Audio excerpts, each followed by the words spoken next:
Welcome to the Burnout to Lit Up podcast. I am your host, Erica Del Pozo, occupational therapist, certified health coach, CEO and founder of Joy Energy Time, Miami Girl, and Pineapple Lover. In this podcast, we provide the resources on how to deal with stress, burnout, and anxiety, how to get energized, find true satisfaction and alignment in your life, and more. You will learn how to slay your burnout beast and go from burnt out to a lit up life. Let's do this.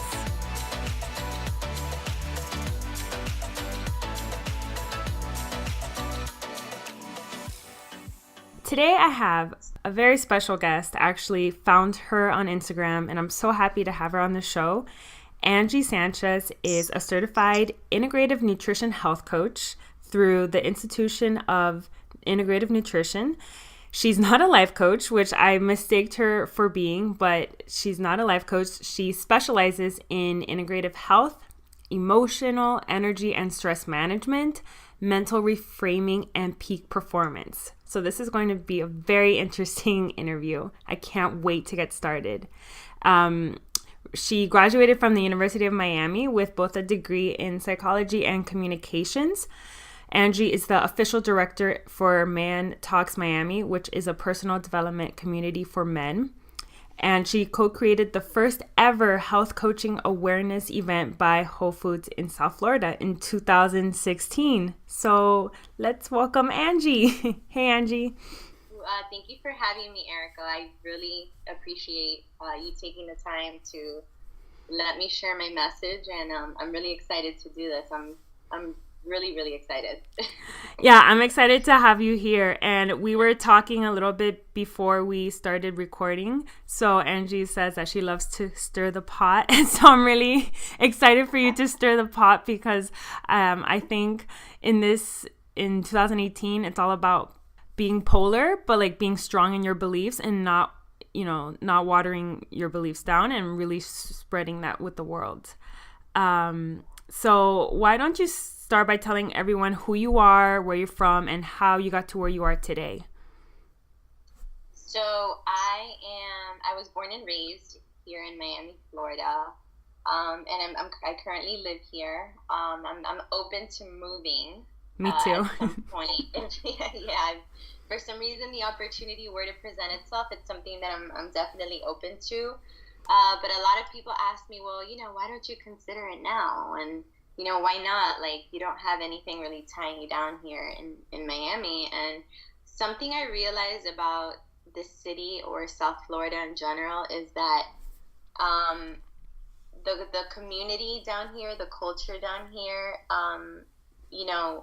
is very much in need of my mission. And not just my mission, but the fact that my mission is what it is. And a lot of health practitioners share that mission, and I feel like we're all very needed down here, and that mission is getting people educated on emotional intelligence, higher consciousness, holistic health, and just a different way of doing things. And I feel that in a nutshell, my city needs me. Like, this is needed down here, and so I want to make it a point to basically kill the stereotype that people down here are not, very nice, that they're not very friendly, that it's a survival of the fittest type of city where everything is, competition and aesthetics and things like that. Like, I don't want that to be the case anymore. And so I've made it my business to spread the mission as much as I can. So I don't just coach, but I'm also hosting workshops and events and being interviewed as often as possible, which is why as soon as you asked me to do this, I immediately jumped on board. I'm all about it. And I think that part of my journey and my life experience, I mean, I'm 30 years old. I'm not very old, but I'm also not, a young buck. And I think that my experiences throughout life have definitely put me in a position where I'm well qualified to talk about the things that I'm going to be sharing with you today. So, that's basically who I am, where I came from, what I'm here to do. I'm officially an integrative nutrition health coach, just as you mentioned earlier, and I'm not a life coach. And the reason for that is because life coaches, for the most part, and I know I was presented with this opportunity when I first, was contemplating what I was going to do a couple of years ago as an entrepreneur and a coach. A life coach is primarily focused on helping their clients achieve peak performance, which there's nothing wrong with that. That's fantastic. And as a matter of fact, I use life coaching principles in my practice, but I feel that that's a little bit too vague, and I wanted to get a bit more specific. So the reason why I became an INHC, Integrative Nutrition Health Coach, is because I help my clients achieve peak performance through way of optimal health, because I believe in order to achieve peak performance, one must first achieve optimal health. Because if you think about it, if you're not healthy, and I don't mean just physically, I mean emotionally and mentally, you'll never be able to achieve peak performance. So that's why I do what I do. Mm-hmm. Wow. Yeah. I'm from Miami too, obviously. And I could tell, are you Cuban? I am half Cuban, half Colombian. Oh, okay. I'm 100% Cuban, and like people that haven't grown up in South Florida, it's like a total culture shock when they come down here. But I know like exactly what you mean about breaking the stereotypes, and it's like I have like these big life questions every single day of like whether I should move or not, and like it's just Miami's so different, but at the same time it's like it's so unique, and I believe that there needs to be more consciousness around how we care for the environment, how we care for ourselves, that I see in other places in the US, but I don't quite necessarily see it here yet, or at least it's not flourishing here like it is in other places. And whenever I go somewhere else, like traveling, I notice that, wow, like there's a lot of work to be done here. So I'm glad you brought that up, and I'm not the only one thinking about that. Yeah, actually, you said it. I couldn't have said it better myself. There's a lot of work to be done, and that's completely okay. And that's why I'm here to stay for the time being. Yeah. And we have pastelitos here, so I'm not sure where else they would have that. And croquetas. Yeah, exactly. So I love what you said about what you do, and I have a question for you. And I think the word health and wellness is so subjective, and there's no perfect definition of health and wellness. So what is your definition of health and wellness as it means to you? I would have to say that for me, in order to achieve that, there has to be a harmony of some sort between your mind, body, and soul. Mm-hmm. So I believe when all three are harmonious and they're in alignment, I believe that you have achieved optimal health and wellness. Mm-hmm. Yeah. So I believe that it's not just a physical thing. I think it's all three. And it's also one of the reasons why I believe that balancing out your soul food is so crucial in balancing out your actual nutrition, like the actual food that you eat, because a lot of our imbalances in soul food and imbalances with our emotions and things like that are the primary cause for a lot of the bad habits that we have, because I just look at those things as symptoms of something bigger. So as my boyfriend likes to say, people like to treat the fruit and not the root. And so basically what I'm here to do is treat the root and talk about the root, because a lot of people ignore the root, and that's the most important part. Yes. I think we go through our lives learning how to or what to do XYZ, but it's kind of like a topical analogy. Like, you're just not getting to the core of it. And I think that's important for people to understand. So you mentioned soul foods, and I know you talk about primary foods. So are they the same, and are they different, and how are they important? So yes, I like to call primary food soul food because it sounds funner that way. Mm-hmm.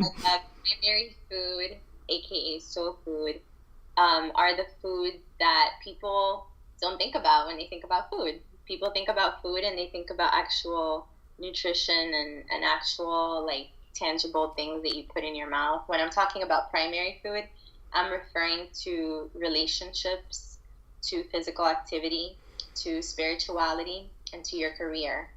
So we all have those four primary foods, and it's about bringing the balance to all four of them. And it's so important to be able to take the time and the effort and the energy to really look at what's going on in each one and see where the gaps are, all the discrepancies are, all the imbalances are, and just ask yourself, okay, what needs improving here? What must improve? What right now is completely out of whack or out of harmony, so that I can figure out, why my health is the way that it is today.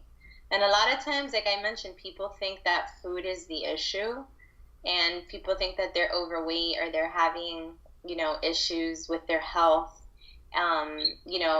or they blame things that have to do maybe even with their physical appearance on actual food, when in reality, as I mentioned, the food for the most part is a symptom of something greater, and it's usually some sort of imbalance in one of these four primary foods, or some sort of imbalance in maybe all four. Because most of the time, most of the people that I get, they're suffering from some sort of imbalance in all four of them. Wow. So that's why primary food is something so important to look at and to consider when not only your intention is to heal yourself, but also if your intention is to just improve as a human being overall and really delve into personal development. Like, those are four areas of your life that you must take the time to observe and to do work on. Mm-hmm. Yes. So if someone is focusing on food only as that's going to solve my problems or whatever, and they're neglecting everything else, then I think that happens because we grew up with all these ads and we're bombarded with all these diets, and that's how we've grown up for the past few, like 20, 30 years. And it's kind of taken away, I believe, from actually understanding what food is and understanding that our energy is more than just food. Our energy comes from those other places, like you said. So how can someone start to understand or even recognize that they have an imbalance? So I believe that asking for help and for support is something that a lot of people have a difficult time doing, for whatever reason. And I think that it's important to realize, especially now, that we as a collective, and as part of humanity, we have to understand that collaboration and working together as a team is only going to lift us higher, and is only going to lift us higher in a quicker way. And I think that people have to start realizing that you're not meant to do this alone. Every single person on earth was put here with some sort of unique gift, something unique that they have to offer, and no one else has it the same way that another person has it. And the gift that I have, even though there may be other integrative nutrition health coaches, nobody does it the way that Angie does it, and nobody does a podcast the way that Erica does it. So I think that also by asking for help, you're allowing other people to practice what they came here to do and to offer what they came here to do. And so I believe that it's a very beautiful thing when you can take the time and be like, hey, you know what? I could use some guidance right now. So that's step one, awareness. Because step one of all change is awareness. So when you can be aware that you're like, you know what, like, I don't have to do this by myself, and I'm not going to do it by myself. And asking for help is actually going to elevate me to my A game. So I'm going to go and do that. So that's why when people reach out to me, and I get a lot of people that reach out to me that are they're not necessarily suffering or in a bad place. They're actually doing really well, and they just want to take things up a few notches from where they're at. So I think that that's step one. I think that the moment that you can realize that, you know, personal development is so important in just elevating your game and creating the space for you to achieve your highest potential, I think that that right there is, quote unquote, the hardest part. And then after that, you can, you know, when it comes to working with me, you sit down and you discuss all four areas, you know, what's going on, you know, like I said, where are the imbalances? And then the cool part about what I do is that as a holistic practitioner, once I hear about these things, once I hear about what's going on, and you accept my help, you accept my guidance, you accept my support, I create a program that is completely bio-individual to you. It's not a blueprint, and it's not something that is a one-size-fits-all plan, which is what everybody needs. And unfortunately, doctors and MDs and personal trainers and, you know, nutritionists don't have the time, don't have the resources, and don't even have the proper training to know how to treat their patients in that manner, because unfortunately health insurance is the way it is today, and all they're really concerned with is volume. Like every doctor's visit to a regular MD's office, once you're in that room, it lasts anywhere from, you know, 5 to 15 minutes. Like, what is that? Yeah. You know, and they're not even asking the proper questions. They're asking very symptomatic questions, when in reality it's like, we have to be talking about primary food in there, and we have to be taking the time to, you know, really go deep down and see what's going on. And unfortunately, that's not the way that they function or operate today, which is why functional medicine has been the route that a lot of people are going down, and they're leaving their PCPs, their primary care physicians, and they're taking the functional medicine route, and they're going to see functional medicine doctors, or they'll hire me, because I work in conjunction with a lot of functional MDs, and they, you know, that's them addressing it from the root and not the fruit. Wow.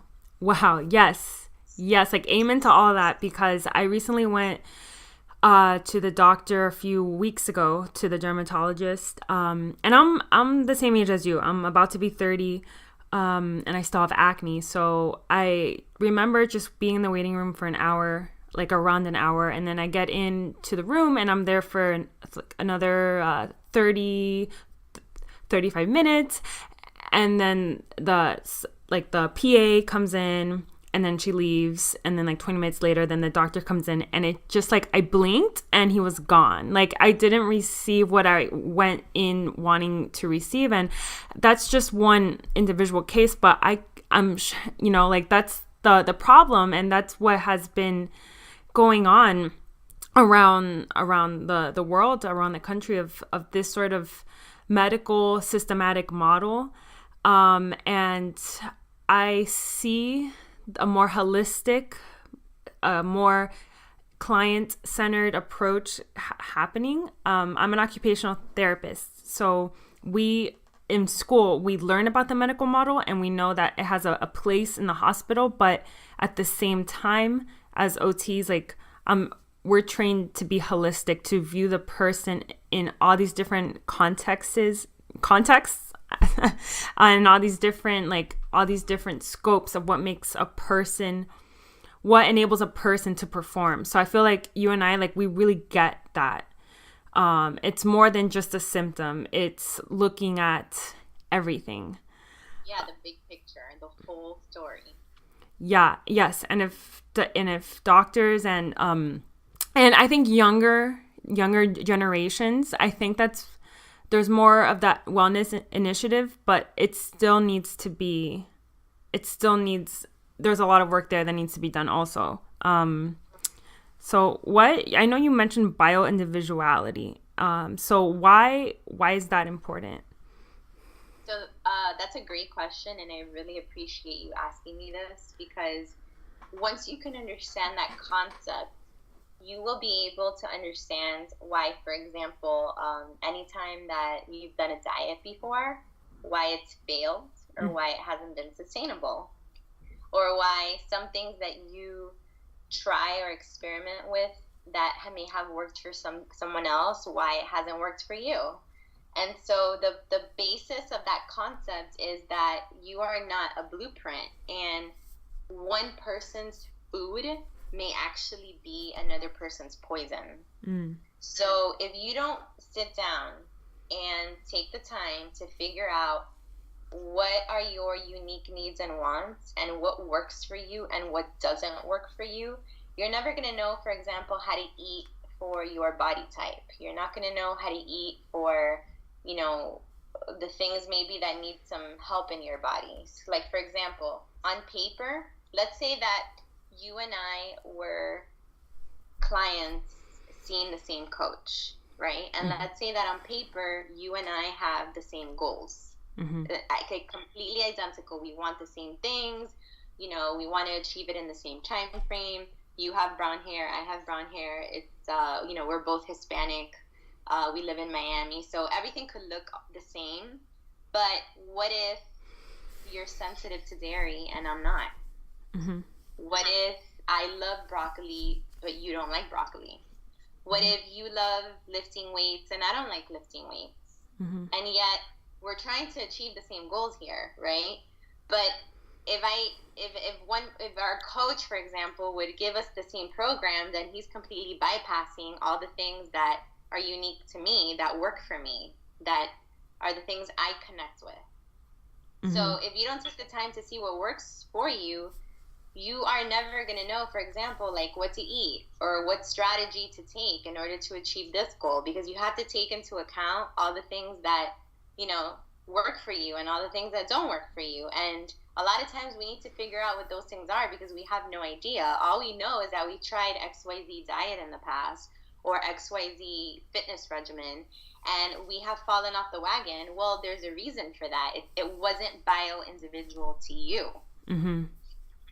So, for example, you can, people can sit there and be like, well, I've gone on this diet, and it did work for me. But, the moment that I got off of it, I gained the weight back. Well, that was, because the diet you were on was not something that was sustainable or realistic to stay on.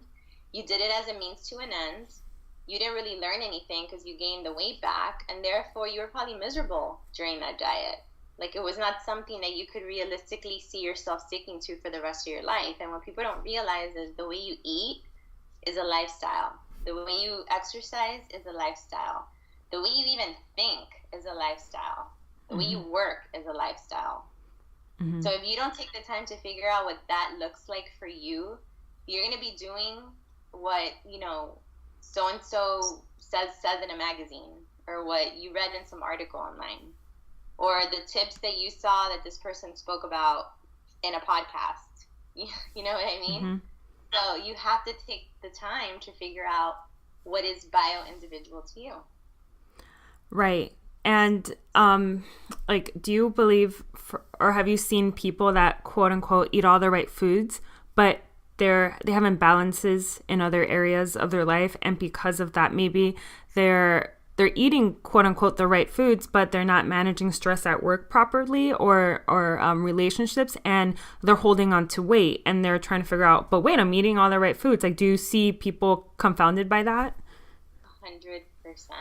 I see it all the time.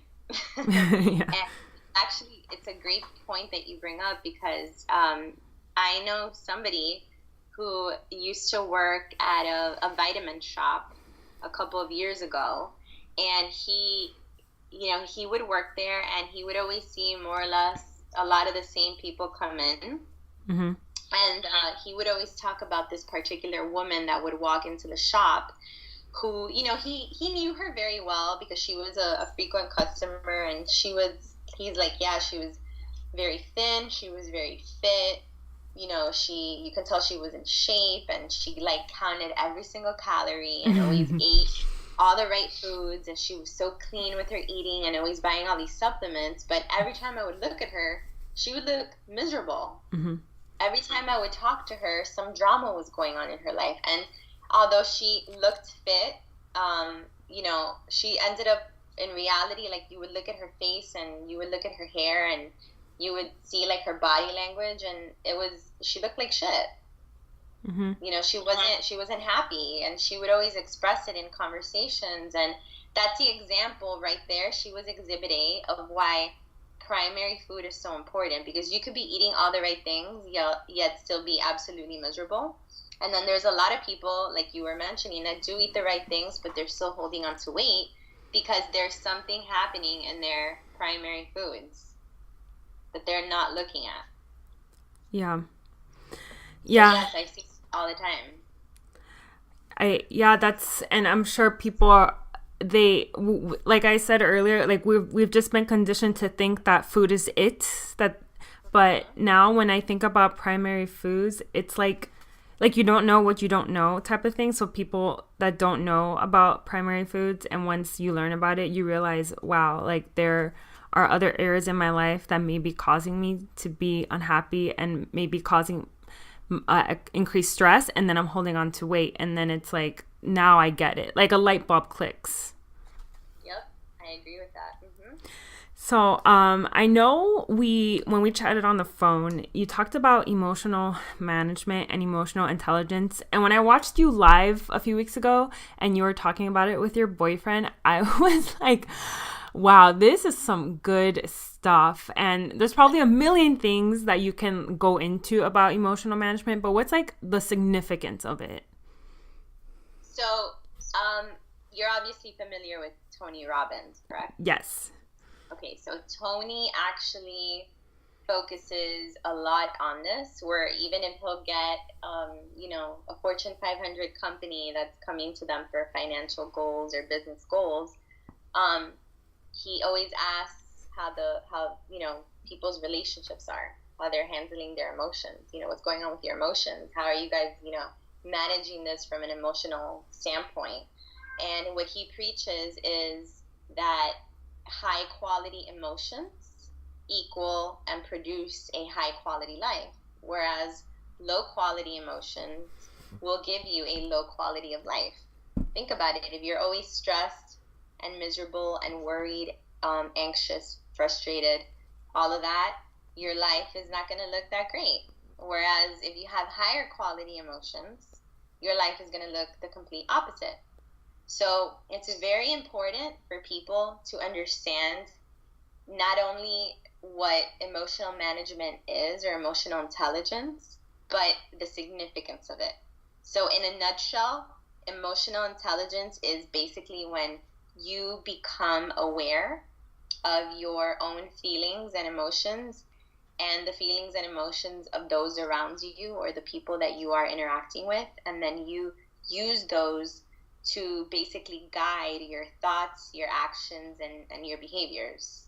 In a nutshell, it's being responsible of your feelings and then how you show up. Mm-hmm. Yeah, I think a lot of people expect, okay, like for example, in business, we're going to meet these deadlines, we're going to work XYZ, and then we can feel happy. And they neglect the journey, which can be, not just a day to get there, but could be months or years. And I think a lot of people live out of that space. Absolutely. Yeah. I actually have this emotional guidance scale in front of me that you reminded me about, and the lowest thing on this emotional guidance scale is fear, grief, depression, despair, and powerlessness. I mean, how often do you see these low vibe energies in your clients? I actually see them very often. And again, I'm glad you brought that up, because I feel that as a society, we're very rigid with our emotions. And, we're always told to, push out all the quote unquote negative emotions because we shouldn't feel that way. And we always tell people, no, you have to like think positive or, keep your head up. And in reality, like this whole being positive thing is nothing but a trend. And it's actually very ineffective because it makes people lock themselves down into rigid responses to their emotions. And a rigid response is being like, nope, I can't feel this way, so I gotta feel this way. I gotta push out this thing that's making me feel uncomfortable, and I need to force myself into positivity. And in reality, that's not sustainable because even research shows that when emotions are completely pushed aside or they're ignored, they actually get stronger.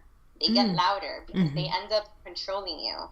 So I think it's important for people to realize all the emotions that exist on the spectrum, and that in reality, it just means that some emotions are tougher than other emotions, like the ones that you just shared with me. And they're part of our contract with life. So it doesn't mean that we can never feel them.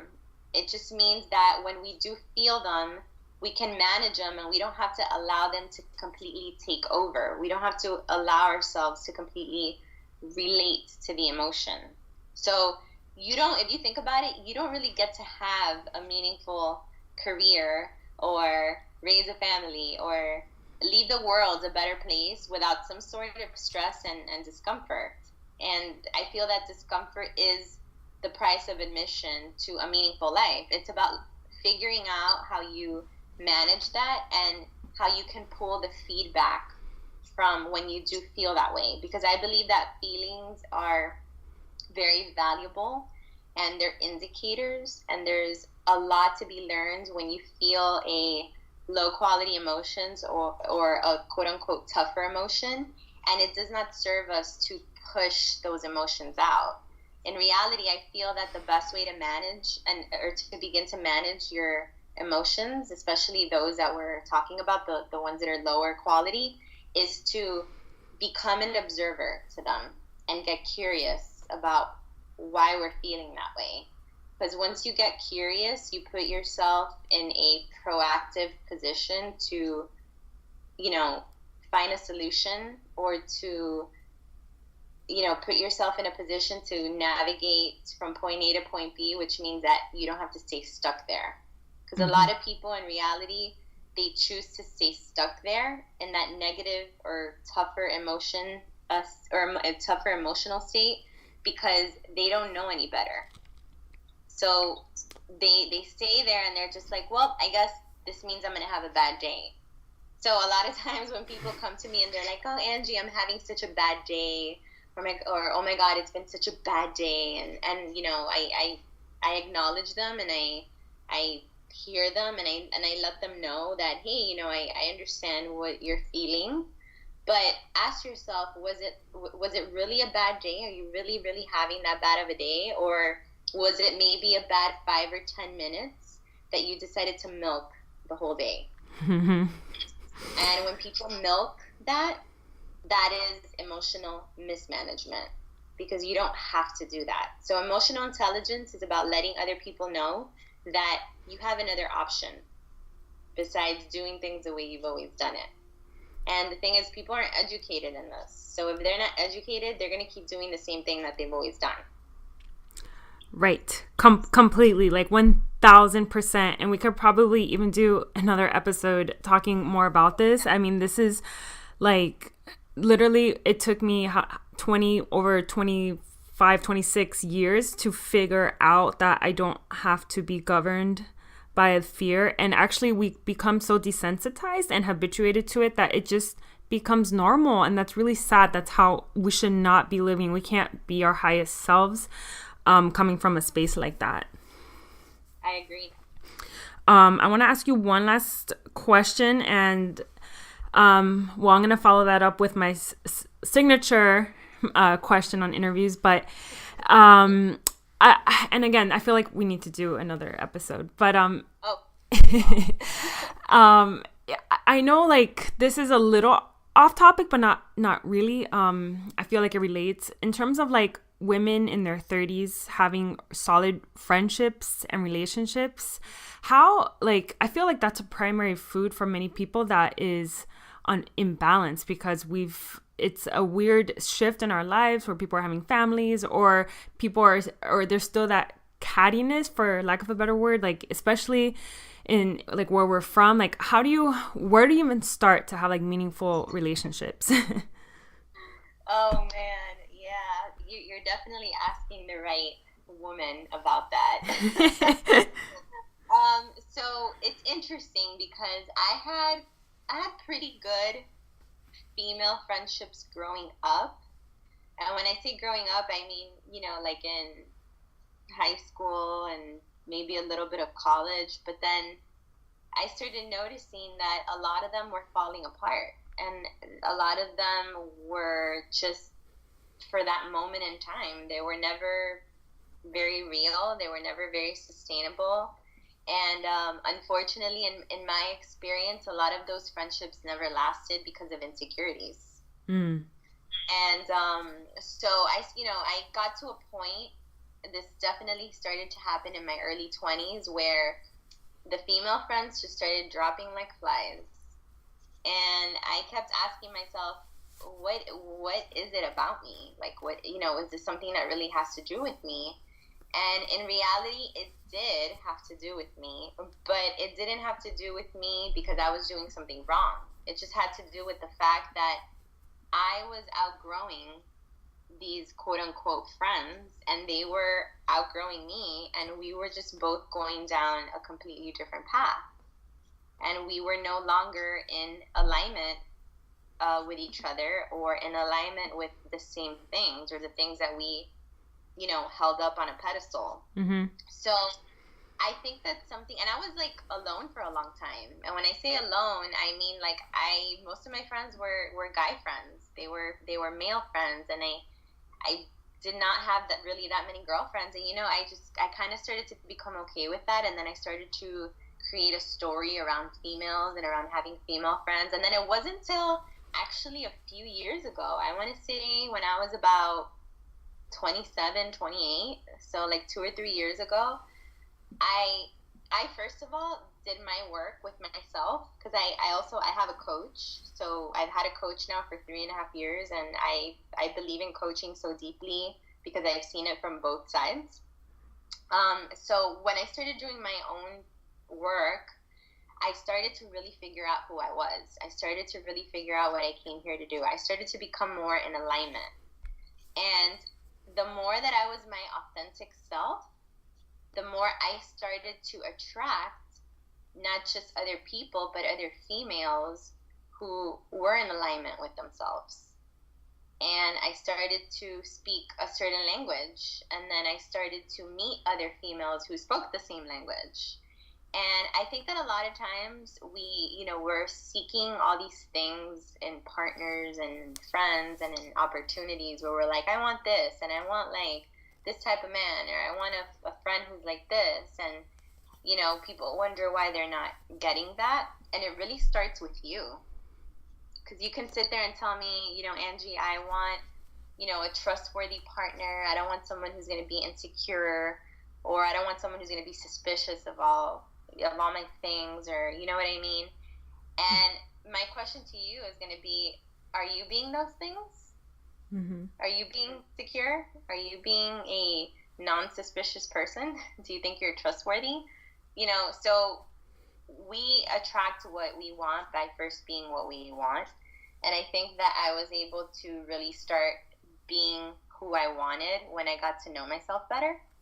And that's why I started to attract people who, were in alignment as well, who were, authentic, who just vibed with me. You know how they say your vibe attracts your tribe, your vibe attracts your tribe. So because of my vibe, I was able to attract my tribe. And before I knew it, I had my birthday 2 years ago, and it was the first time in my life where I had a table at a restaurant with 8 female friends that I was like, I can't even believe that this was like ever gonna happen. I didn't think that was possible.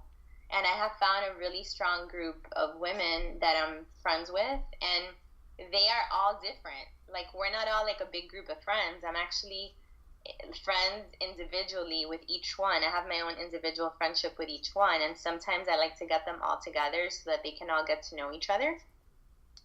And I've been able to just kind of create my own tribe of women. And what's cool about it is if you like hang out with us, you'll notice that even though we're all different, like we have our own like unique needs and wants and areas of interest, we all have the same core values in common. So I think that's key. When you can surround yourself with people who value the same things you do and share the same core values that you do. And one of them is authenticity, like being completely authentic with yourself, and learning how to be a human being, a being of love. And we support one another. We don't like criticize one another. We celebrate one another. And on top of it, we're all very strong women as well. We're all very independent women who, you know, we can be labeled as like a lady boss, if you want to call it. So we all have that in common. Yeah, that's really important. And that's something I've been thinking about a lot. And we'll have to talk about it later. But I know you have to go. Before I ask my last question, I want to emphasize to the people that are listening that having someone like Angie that you can work one-on-one with is something that is going to ignite your life in a way you never thought possible. So it's like you don't want to buy a cookie cutter program. Like after working with someone one-on-one, you understand how like that's what you need in order to get to where you want to go. Is there anything you want to add to that? Yeah, I think that what you said is perfect. And I think that people have to realize that you are not going to get away with in life, you know, as far as having a fulfilled life, if you don't take the time, the effort, the money, the energy to invest in your own personal growth and development. So at some point, this is something that I encourage everyone to think about, because there's a lot that we must learn that they don't teach us in school. So that's why for me, my mission and part of my mission is not even to make money. It's exposure and people knowing that I exist as a resource and what I do actually exists as a resource. Right. Perfect. Where can people find you? The best way to find me is definitely on Instagram. My username is @IamAngieSanchez. So you can definitely find me there to, you know, follow me and my content. And then as far as reaching out to me, you can go to my website, which is www.angiesanchez.life. And on my homepage, I have this little box with a form that you just fill in. It's very basic, like your first, last name, your email, and like a little message. And if you fill that out, it links directly to my email. So if you want to actually contact me or ask me anything or inquire about coaching or just have a conversation with me, that's the best way to do so. Awesome. Well, thank you, Angie, so much for taking the time to be on the show. I know whoever's listening is loving and eating up everything you said. Thank you so much, Erica, for having me. And I can't wait to do this again with you. We definitely have to do another one on maybe like emotional management or something like that. Yes. And we have to figure out how to meet in person since we're so close to each other. Sure, for sure. So last question. In one line, can you tell me what makes you your most lit up self? Oh man, that's a toughie. In one line, what makes me my most lit up self? Mm-hmm. I have done a lot of work and gone through so much to get to the place where I never let my circumstances own me, which means that I am the leader of my life and I don't just accept my life or my circumstances. I always find a way to lead my life and design the life that I love on my own terms. And because I've done that, I can now educate people on how to do the same. So when I'm able to do that and come from that space, I am the most lit up self, my most lit up version. And I know that was not in one line. That was the best thing that I could do. It's okay. I don't know why I made up that rule, but I love it. That's perfect. Thank you so much. You're most welcome. It was my pleasure. Thanks for listening. If you want more, be sure to subscribe to this podcast. Also, share this episode with your friends, and I would be so grateful. If you feel inspired, leave a review on iTunes with an honest comment and or what you'd like to hear more of so you can help me out on my journey in delivering meaningful content. Thanks, mis amores.